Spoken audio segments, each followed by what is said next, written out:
Moltes gràcies, senyor alcalde. Bé,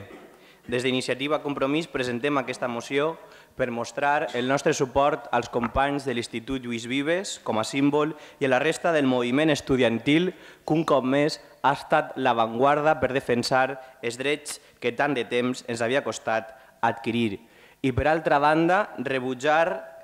la brutalitat policial portada a terme a les manifestacions de València, així com demanar la dimissió de la delegada del govern, la senyora Paula Sánchez de León. També aprofitar per mostrar el nostre rebuig a les malifetes o actes vandàlics, com vostè preferisquen, portades a terme als edificis arquitectònics de la ciutat de València i que, sens dubte, no van en l'esperit que va aquesta proposta. Dit això, m'agradaria explicar que s'ha intentat manipular per part dels mitjans de dreta mediàtica i que com a estudiant he participat d'aquestes manifestacions i, per tant, he vist amb els meus propis ulls com Intereconomia, davant meua,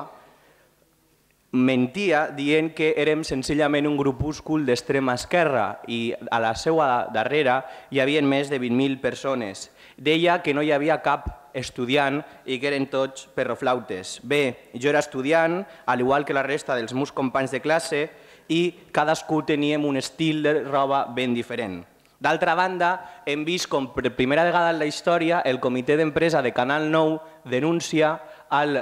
director general de l'ENS per les manipulacions i per no haver permès que els periodistes feren la seva funció. Els periodistes consideraven que era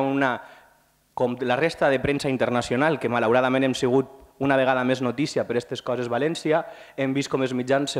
internacionals se feien ressò i, en canvi, el mitjà públic que tant defensa ara el Partit Popular d'àmbit autonòmic es feia un ressò mínim i d'una manera sesgada, i així ho denuncia el comitè d'empresa dels periodistes de Canal 9. Però, afortunadament, aquest tipus de manipulacions i censures ja no tenen sentit al segle XXI. Tots, desgraciadament, hem pogut veure a l'internet, al YouTube, vídeos del que va ocórrer a València i crec que tots ens sentim avergonyits de l'actuació de la Policia Nacional, que creiem que el comissari, que és el superior, hauria de dimitir i, posteriorment, la responsable política d'aquests fets, la senyora Paula Sánchez de León, també. Com bé sabeu, també el comissari, entre les diverses perles que va soltar, va dir que simplement s'havien adoptat les tàctiques contra l'enemigo. Unes paraules desafortunades, i crec que ahir també estarem tots d'acord, i el que va crear la brutalitat policial i el que va crear aquestes paraules va ser que, com era lògic, la gent jove, la gent estudiant, amb el suport després de professors, de mestres, de mares i pares, la revolta anara cada cop a més. I aquestes revoltes sorgissin per les retallades en educació del Consell, malgrat que el Partit Popular, el senyor Fabra en cap, s'empenye en dir que només han tocat els luxes i els complements d'alguns funcionaris, en aquest cas el professorat. Bé, senyor Folgado, vostè abans comentava un acte cultural on parlaven dels assessors, etc., i crec que també va escoltar aquesta primera pàgina que explicava quin era el sentir del poble de Vila-real, que creu que, evidentment, hi ha retallades en educació. I molts mitjans de comunicació s'han fet ressò de que faltaven tisses a les aules, hem vist com a companys en Almassora anaven en mantes, hem vist com no se poden fer fotocòpies en centres d'aquest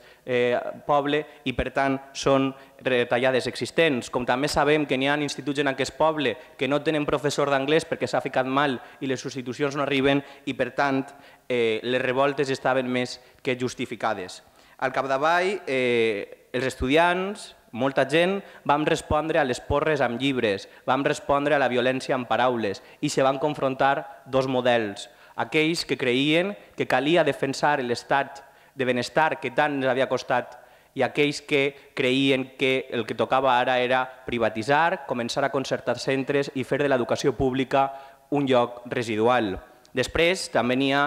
aquells que no s'atrevissin massa a dir que estan en la segona opció i van en les mitges tintes dient que la manifestació no estava autoritzada i, per tant, en base a la Constitució i l'orden públic, lo que havia que hacer era lo que se hizo. és a dir, agredir a menors d'edat, a invidents, a ingredir a gent que passava per allí, inclús a entrar a centres comercials. La veritat és que les imatges recorden el tardofranquisme més absolut. I per tant, jo crec que aquest Ajuntament el que ha de fer és estar al costat dels estudiants, el que ha de fer és estar al costat de la gent que defensa l'educació pública i de qualitat. Moltes gràcies.